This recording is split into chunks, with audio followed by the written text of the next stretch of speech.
fascinated by this whole idea of leadership. What is it about some people that they manage to get everyone else to almost will them to success? What is it about some people that it's not about talent, it's not about which school they came from, but they manage to deliver results which are super? And equally, we all know that there are people who kind of, look very promising, seem like they have all the talent, but don't actually make it.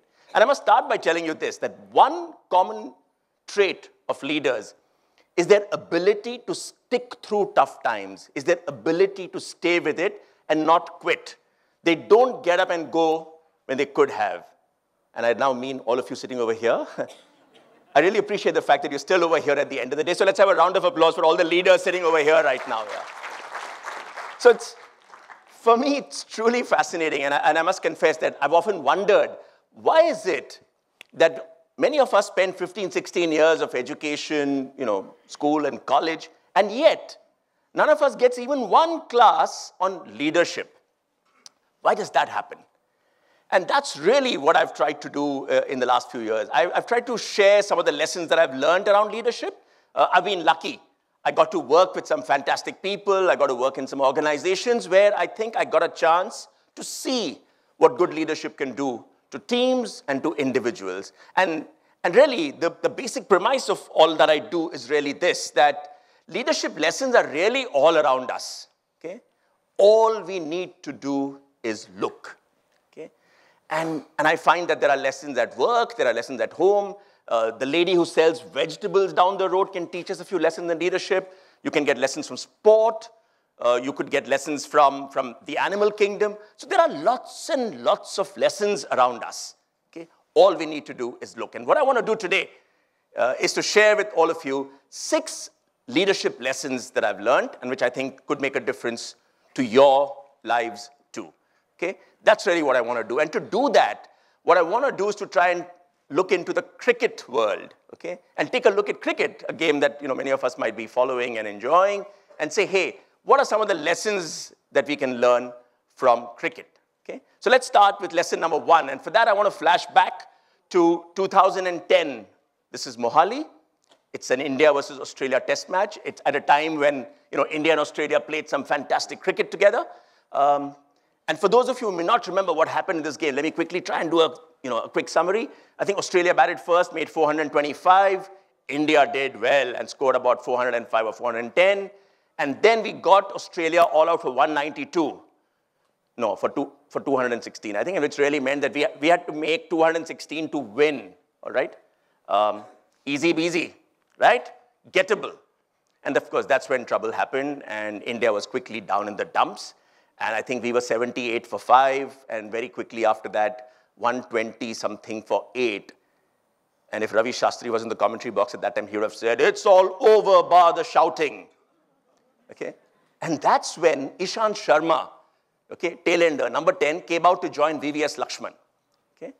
And to cut a long story short, VVS made 71 not out, and Ishant made, I think, 30-something, and India won that game. Okay? We had, like, from 124 for 8 in trouble, needing 90 plus to win, and they actually managed to get it right, and we won that game. Okay? So what's interesting for me is not just the fact that we won the game, but the manner in which VVS Lakshman did it for us. So typically, and if you're a bit of a cricket follower, you'll know this, that if you're a great batsman, and as VVS was a great batsman, you're batting with all these tail-enders, what do? You tend to farm the strike. Okay, you know that other person is pretty useless. So what you do is to try and take a run towards the end of the over. So you try and play out as many balls as you can, and at the end of the over, you'll take a single, so you're back on strike for the next over. That's what you do. Lakshman did the exact opposite. Okay?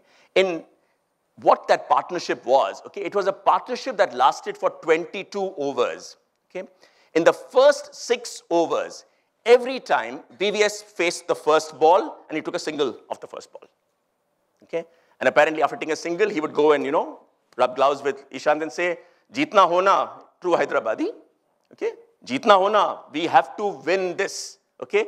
And he trusted Ishant, a number 10 batsman, to do it for India. And Ishant, of course, said, wow, somebody's trusting me. I'm going to show them what I can do. Okay, and he scored 31 and he won the game. In that partnership of 22 overs, 19 times, VVS was facing the first ball of the over. 15 times, he took a single of the first ball. Completely against the grain. Okay? But what VVS did was to tell Ishant, I trust you. I think you can do it. Come on, let's go and do it. And I think that's a lesson for all of us as leaders. Many of us complain that, I would have done a lot more if my team was better. What do? I have such lousy people working for me. Okay? That's a mistake. Okay? As a leader, we need to learn to trust the people we work with, believe in them, make them feel good, and then they'll surprise you with what they can do for you. And truly, the hallmark of a good leader is not the fact that he delivers great performance, but that he manages to get everybody else around him to deliver fantastic performance. A great leader is not a lady who says, I can do a lot, but is someone who says, hey, I'll make sure that everybody else here will play to the best of their abilities. And that's really lesson number 1 for all of us. Lesson number 2, and I want to take you to what's often called the greatest game of one-day cricket ever played. This is South Africa, March 12, 2006. It's Australia batting first, scored 434 for 4. And to just put it in perspective, it's the first time in the history of one-day cricket that a team had scored more than 400 runs in 50 overs. People had thought it was impossible. Okay? And of course, Australia, being Australia, scores 434 for 4. And again, luckily Shastri wasn't the commentator, but how commentators would be. They'd still say that, hey, it's all over. And you had a South African team coming back halfway through, bowlers' shoulders sagging. Clearly, they'd been hammered.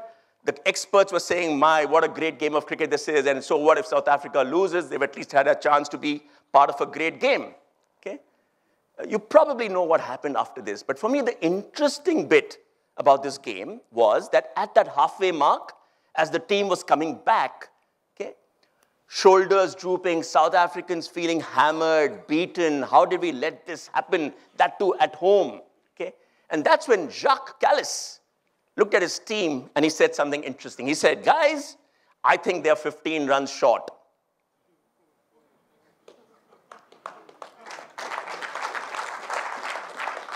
And out of nowhere, okay, suddenly the team said, wow, what is that again? And suddenly a team said, man, if they can score 434 and if Jacques Kallis says they're 15 short, we can do it too.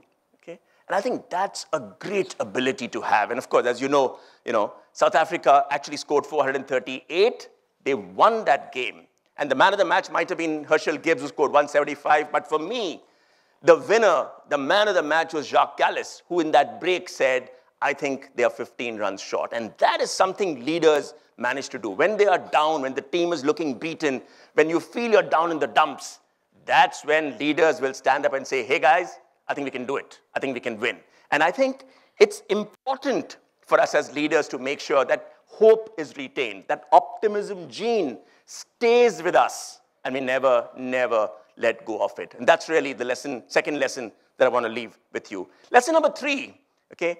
And for many of you, this is a guy you've not seen. Okay? This was an umpire called Swaroop Kishan. Okay? And if you want to know what it looks like, I'm going to tell you that, hey, he was like the Hardy from Laurel and Hardy, but then I thought you wouldn't know Laurel and Hardy also. But the truth is, Swaroop Kishan, in an era of not-so-fit cricketers, was this huge umpire, okay, who barely managed to roll to the wicket every time he had to go out and stand out there, okay? But a great guy, fun guy, and one of the better umpires India had. And as a little kid growing up in Mumbai, I went to watch a first-class match where Swaroop Kishan was the umpire. And, I had access to some of these people because it's a first-class match. And while everybody was busy trying to get autographs from the cricketers, I went up to Swaroop Kishan for an autograph. Okay?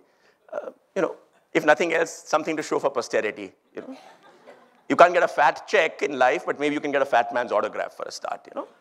And of course, Swaroop Kishan surprised me. And as he gave me an autograph, he wrote in my little autograph book, he wrote 3 words before signing Swaroop Kishan. And the 3 words he wrote were pause and decide. Okay? Pause and decide. If you're an umpire, this is fantastic advice. Okay? If you're not an umpire, this is even better advice. for all of us. As umpires, they've learned that the biggest mistake you can make is to try and take a decision in a hurry. Okay? That era of saying, put your finger up very quickly to say it's out is gone. Umpires have learned to take it cool. They know that that one fraction of a second, when they wait, when they pause, in that fraction of a second, they might see a batsman hit his bat on the ground saying, I shouldn't have touched it, so they know he's nicked it. In that fraction of a second, they might see a wicketkeeper say, sheesh, I should have picked it up, I let it bounce, and they know it didn't carry. That fraction of a second is critical, and it allows umpires to take much better decisions. And that's true for all of us as leaders. I think we all need to learn to pause and decide. We need to pause before we respond. We need to learn to take a deep breath, stop, and then say something. I think a lot of times as leaders, we get tempted by this whole idea of speed, and we want to show how quickly we can take a decision, and we take the wrong decision. We respond. When we lose our cool, we end up saying something we should not have said. Okay? Why? Because we did not pause. And I think this is great advice for all of us here. You might learn lots of communication skills to say, that's what you should say, and that's how you should say it. But truly, that moment of silence before you say something, that moment of silence before you decide anything is actually the most powerful bit that you can get. And that really is my lesson number 3. Lesson number 4, great lesson from Navjot Singh Sidhu. Now, some of you might say, how can you get a great lesson from Sidhu? Yeah, strange things happen. But Sidhu, for those of you who might know, he's made his debut, I think, in 1983.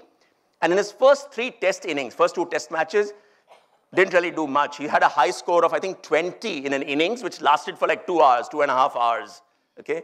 And clearly, he got dropped after that. And Rajan Bala, a guy who used to write for the Indian Express at that time, wrote a column where he called Sidhu the strokeless wonder. Okay?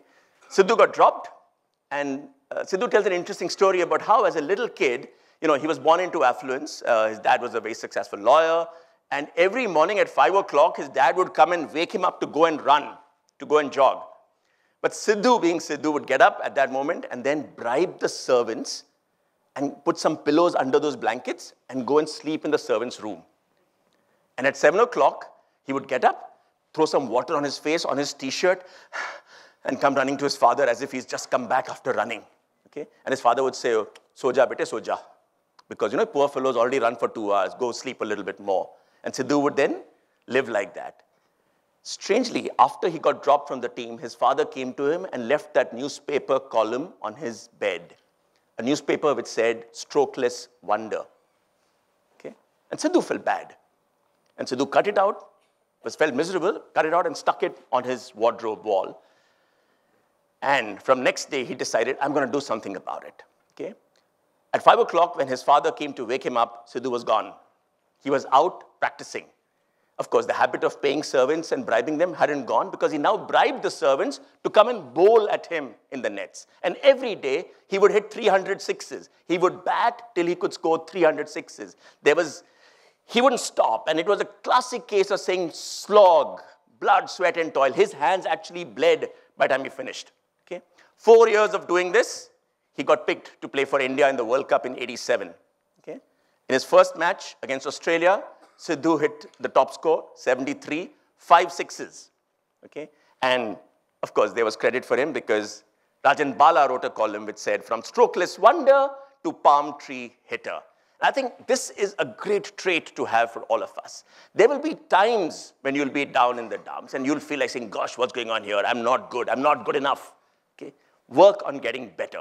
Okay? And I think that's something leaders do. They don't get fazed by critics. Many leaders don't like critics. Okay? But a good leader says, wow, a critic is someone who's trying to help me get better. Rather than ignore him, rather than try and debate and discount what he's saying, let me just try and say, how can I use that to get just a little bit better? Okay? Lesson number 5. Okay? Everyone knows this great cricketer called Hokaito Zimomi. Played for Vietnam. No, he didn't. Indian. Okay? A cricketer from Nagaland. Any of you had heard of him before this? No. But the truth is, Hokaito is a hero.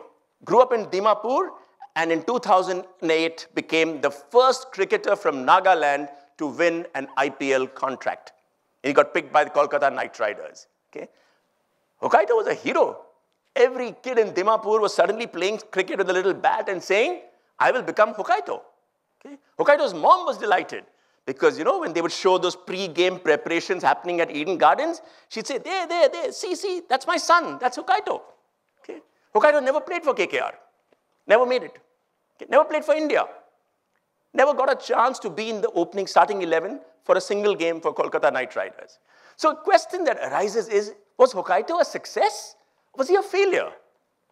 Okay. Do you think Hokkaido should be saying, gosh, I wasn't good enough, never played for KKR, didn't get a single game. Gosh, I wasn't good enough, never played for India. Or should he be saying, man, I am the biggest success because I am the first man from Nagaland to win an IPL contract? And the question that all of you will ask yourselves one day is this. As you look at your lives, as you look at your careers, the question that will come to you is, am I a success or am I a failure? Okay? And you could either spend the rest of your life regretting that you didn't become CEO, or you could be celebrating the fact that, wow, I became vice president. You could either be saying, oh my goodness, I wish I could have bought that BMW.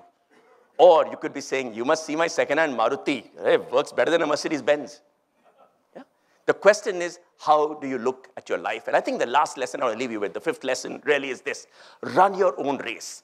Don't worry too much about comparing yourself with someone else. Great leaders are happy saying, I'm going to become as good as I can be. It doesn't matter how this compares with someone else in the world.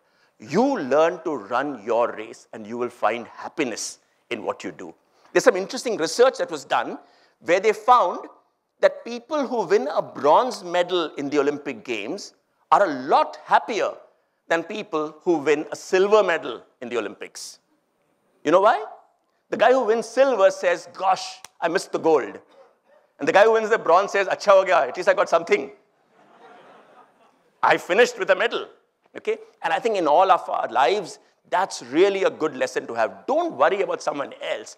You learn to run your own race and find happiness with what you do. And really, in the books that I write, this is what I try and talk about to say, hey, there are simple lessons that we can learn. This is not about saying, how do you become CEO? It's about saying, how do you become as good as you can be? It's not about saying, how do you become Sachin Tendulkar?